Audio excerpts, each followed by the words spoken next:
Hello student, 6 class. मैं आपको civics का पहला लेसन बताने जा रहा हूँ। डाइवर्सिटी मतलब विविधता।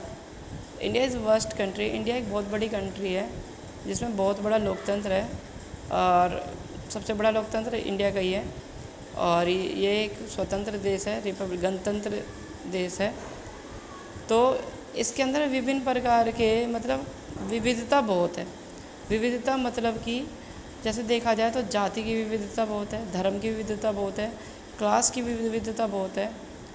तो लेकिन फिर भी ये अनेकता में एकता का देश माना जाता है और इस राष्ट्र की विविधता ही इसके रीढ़ की हड्डी मानी जाती है। जैसे इंडिया एक भूमि है विविधता की। इंडिया जो है विविधता की भूमि है और बहुत से सोशल ग्रुप में देखा जाता है कि वो हर जगह अगर जाओगे तो अलग अलग तरीके के लैंग्वेज होती है उनकी, अलग अलग तरीके का भोजन होता है, अलग अलग तरीके का पहनावा होता है, ठीक है।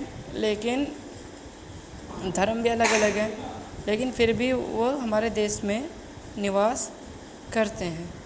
तो अब डाइवर्सिटी ऑफ इन्वायरमेंट के हिसाब से, वातावरण के हिसाब से देखा जाए तो डाइवर्सिटी तो वैसे बहुत तरीके की है, जैसे लैंग्वेज की, दिखने की, रिलीजियस की, फूड की, खाने की, कल्चर की।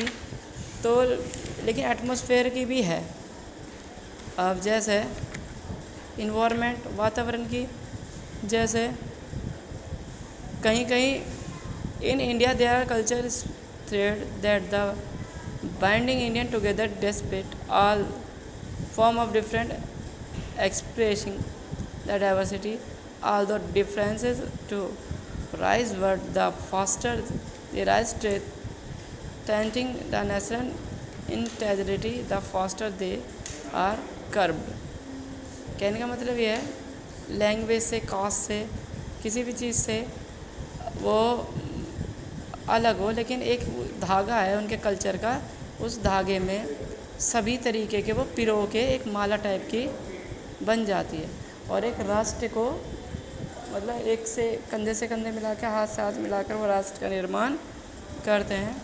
और जैसे फैमिली स्ट्रक्चर में दो तरीके की फैमिली है हमारे में, एक जॉइंट फैमिली होती है और एक अकेले रहने वाली फैमिली होती है, ठीक है। जॉइंट फैमिली में कौन कौन रहता है? अंकल, आंटी, ग्रैंडफादर, ग्रैंडमदर, ये सब कोई रहते हैं। और अकेले रहने वाले में मम्मी, पापा और उनके बच्चे रहते हैं।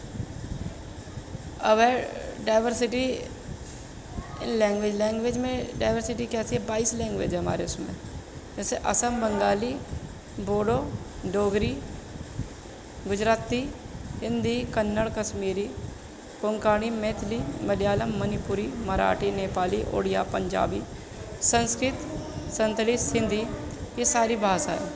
और हर 35 से 30 किलोमीटर के उसमें भाषा चेंज हो जाती है। अब डाइवर्सिटी सोसाइटी में कास्ट सिस्टम भी है। अब इकोनॉमिक फील्ड के हिसाब से भी है।